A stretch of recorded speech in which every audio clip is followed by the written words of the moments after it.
Like a great work of art, Masonry speaks to a candidate's intuition as well as his intellect. It invites him to contemplate, to question, to marvel. The 3 degrees lead him beyond the scope of language, using symbols and imagery to achieve a deeper understanding of the fraternity's lessons.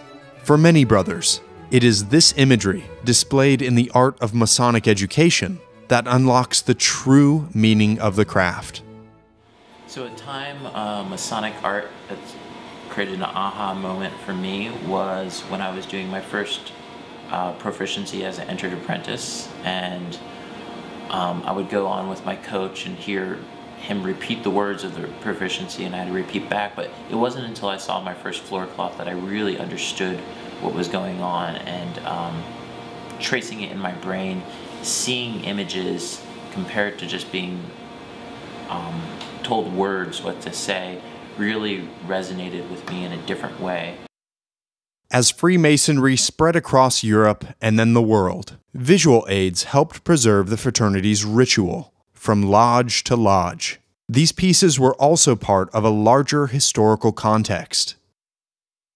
American Masonic ritual paintings are important in American visual culture in that they're documents of how Enlightenment ideas and ideas about rationality were spread through the provinces from international centers like Paris and London. So ideas of the great thinkers in the European centers get transmitted out into the countryside through organizations like Freemasonry, and particularly using these Masonic artworks as conduits for rational ideas.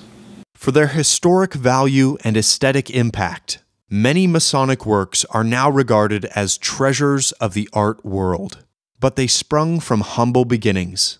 So the research and artwork I did for my entered apprentice degree was early lodges and how they met upstairs from pubs and restaurants, and how they had to draw and erase their lodge room every time they met to keep it secret. They used a combination of charcoal and clay, which they used directly on the floor, and they would mop it up every time. Over time, this became a hassle, so they started to develop floor cloths in which the ritual symbols were painted, and at the end of the meeting they would just roll up the cloth so they could use it the next time. As visual aids grew more popular, they began to influence the iconography of the ritual and the legacy of the lodges. In the beginning of the 19th century, Jeremy Cross, who was a Masonic lecturer, kind of formalized the Masonic ritual and published a book called The Hieroglyphic Monitor. And he employed Amos Doolittle, an engraver from Connecticut, to illustrate this book. And after this, which was published in 1818, the ritual became very standardized, and you started to see new images that hadn't been part of the ritual before, such as the Virgin weeping over the broken column. And so you can date Masonic ritual paintings by whether they include that image or not, because before 1818 you didn't have that image, and after that no painting was up to date if it didn't include that image. The degree charts originally were there to prompt the memory of the man presenting and to impress upon the candidate. Manufacturers of those degree charts realized that they could take them and make them into props or three-dimensional items. So rather than a two-dimensional chart, they actually created, instead of an image of the hourglass, you actually bought and had an hourglass. After the American Civil War, especially in the 1870s through 1910, America entered into what is often called the golden age of fraternal organizations, and hundreds of local and national organizations were created, some for immigrants, some for workers, many for the rising middle class. And each of them had their own ritual degrees. And though while Freemasonry was the oldest and the most prestigious, it still had to compete for membership. And as these new organizations revised and adopted their fraternity, their rituals, Freemasonry could not. But it could enhance its presentation from no longer just simple tracing boards or degree charts to magic lantern. And Freemasons around the country adopted and accepted most of the new technology.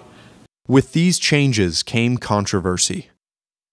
While floor cloths and tracing boards today are accepted in many jurisdictions, early on the floor cloths met with some resistance by Grand Lodges and maybe a little bit of controversy. The form of a lodge, which the floor cloth describes, was secret.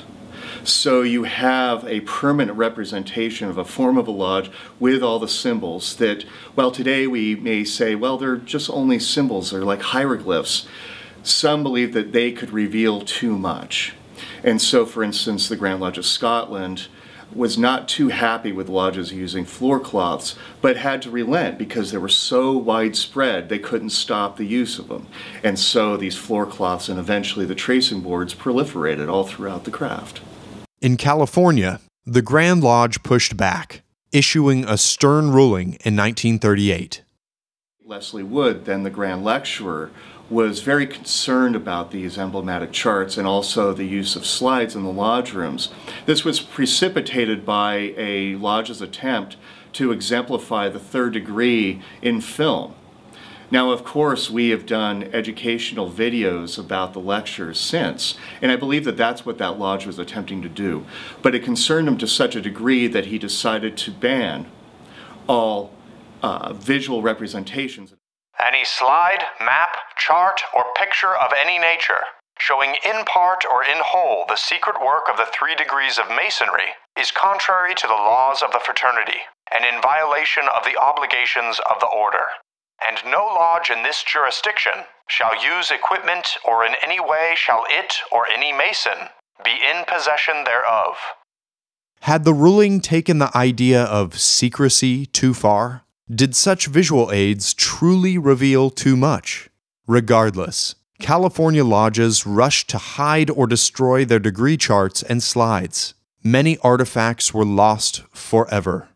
Those that were lost live on in other ways, their imagery still visible in the designs of Masonic regalia and in the details of historic buildings. In their stead, California Masonry is evolving once again, recently producing a new teaching aid for a new generation of candidates.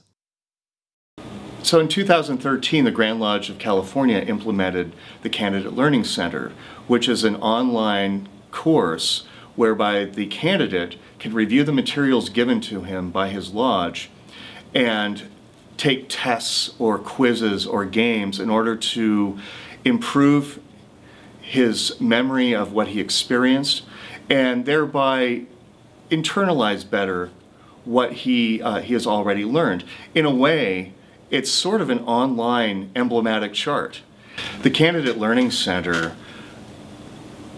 uses a very diverse platform by which we can use the traditional artworks and then also videos, hyperlinks for websites. So the candidate gets much more than just a pamphlet or much more than just a picture. He gets a total experience. Today, there is little controversy about the use of visual aids in lodge lectures, and the value of these pieces, in new forms and old, endures. Elsewhere, in America and Europe, tracing boards, floor cloths, and emblematic charts are still widely used, inspiring a new wave of Masonic artists. Tracing boards are a fairly unique type of art. There are several considerations that you may not have for other kinds of art. For example, with tracing boards, if you're painting a first degree tracing board, you have to make sure that you include all of the symbols and emblems of that degree. You can't leave anything out just because it doesn't really work with your composition. You have to find a way of making it work. Once the drawing is on the canvas itself, then I would actually, once I'm happy with the composition, I would erase it so I can just see the outlines. And then after that, I would begin the painting, which is in oil. That can take several weeks or longer because oil is a slow-drying medium. It can take several days to a week for each layer to dry. What I think is worthy of mentioning with 3 craft tracing boards by Lady Frieda Harris is that it does embody a 20th century aesthetic, and it does embody her personality and her style, not for its own sake, but because she was painting something and trying to be authentic to herself and trying to be authentic to Freemasonry at the same time. When I did my entered apprentice degree and entered apprentice paper, I created a floor cloth that I erased and drew 5 times, because that's how many times I went to stated meeting up to when my paper was due. It really solidified all the lessons I learned in my proficiency. Masonic imagery has enriched my life by looking at the world around me in a different light. We can see Masonic symbolism incorporated in different buildings and public works, and that teaches us the same things that we're learning now when we look at a tracing board or a floor cloth today. We can also look at different cultures and even 2,000 years ago, and they would use the same symbolism as we're using now to help people back then in the same way we're helping people now. The symbols, stories, and lessons of Freemasonry come to life in its art. These visual aids are at once artifacts, teaching tools, and works of art. They mark a Mason's mind and his memory. They appeal to his sense of beauty and his pursuit of knowledge. In the tracing boards and floor cloths of old, in the slides and videos of today, art and education exist side by side. They are portals into the education of the heart, where language fades and understanding springs forth.